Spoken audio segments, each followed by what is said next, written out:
తండ్రి లేని ఆడపిల్ల పెళ్లి చేయడం చాలా గొప్ప పని అని అందరూ అంటుంటారు. కానీ వేల మంది అనాథ పిల్లలకు సొంత తండ్రిలా మారి వారి పెళ్లి బాధ్యతను భుజాల మీద వేసుకున్న ఒక మనిషి గురించి ఇప్పుడు తెలుసుకుందాం. రక్త సంబంధం లేకపోయినా వేల మంది కన్నీళ్లు తుడిచిన ఆ వజ్రాల వ్యాపారి కథ అందరినీ కదిలిస్తుంది. గుజరాత్ సూరత్ కు చెందిన వజ్రాల వ్యాపారి మహేష్ సవాని సాధారణ కుటుంబం నుండి వచ్చి కష్టపడి వ్యాపారంలో ఎదిగారు. 2008లో ఆయన అన్నయ్య చనిపోయినప్పుడు ఆయన కూతుళ్ల పెళ్లి బాధ్యతను తండ్రిలా దగ్గరుండి మహేషే చేశారు. సరిగ్గా అదే టైంలో తన దగ్గర పనిచేసే ఒక ఉద్యోగి కూడా చనిపోవడంతో ఆ ఉద్యోగి కూతురి పెళ్లి బాధ్యతను కూడా తానే తీసుకున్నారు. ఆ రెండు సంఘటనలు ఆయన జీవితాన్ని పూర్తిగా మార్చేశాయి. నా అన్నయ్య పిల్లలకైతే నేనున్నాను, కానీ అసలు తండ్రి లేని పేద పిల్లల పరిస్థితి ఏంటి, వారిని ఎవరాదుకుంటారు అని సవానీకి అనిపించింది. అప్పటి నుంచి ఆయన తన బాధ్యతను మొదలుపెట్టారు. పిపి సవానీ ఫౌండేషన్ పేరుతో అనాథ పిల్లలకు పెళ్లిళ్లు చేయడం మొదలుపెట్టారు. కుల మతాలతో సంబంధం లేకుండా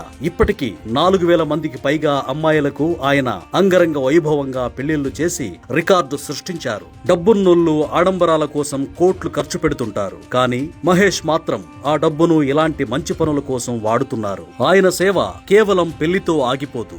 ఆ అమ్మాయిలు కొత్త కాపురం సంతోషంగా మొదలు పెట్టాలని ఇంటికి కావలసిన మంచం, బీరువా, సోఫా, బంగారం, వెండి ఇలా అన్ని ఆయనే ఇస్తారు. దాదాపు 4 నుంచి 5 లక్షల వరకు విలువైన వస్తువులను కానుకగా అందజేస్తారు. అంతేకాదు, పెళ్లి తర్వాత ఆ అమ్మాయిలు గర్భవతులు అయినప్పుడు కూడా తండ్రిలా దగ్గరుండి సీమంతం వేడుకలు చేస్తారు. కరోనా టైంలో తల్లిదండ్రులను కోల్పోయిన చాలా మందిని కూడా ఆయన దత్తత తీసుకొని వారి భవిష్యత్తుకు భరోసాగా నిలిచారు. రక్తంతో సంబంధం లేకపోయినా వేల మంది కన్నీళ్లు తుడిచి మహేష్ పాపా అని పిలిపించుకుంటున్న ఆయన మనసు కోహినూర్ వజ్రం కంటే చాలా విలువైంది. సమాజానికి ఆదర్శంగా నిలుస్తున్న ఆయన నిజంగా ఒక రియల్ హీరో.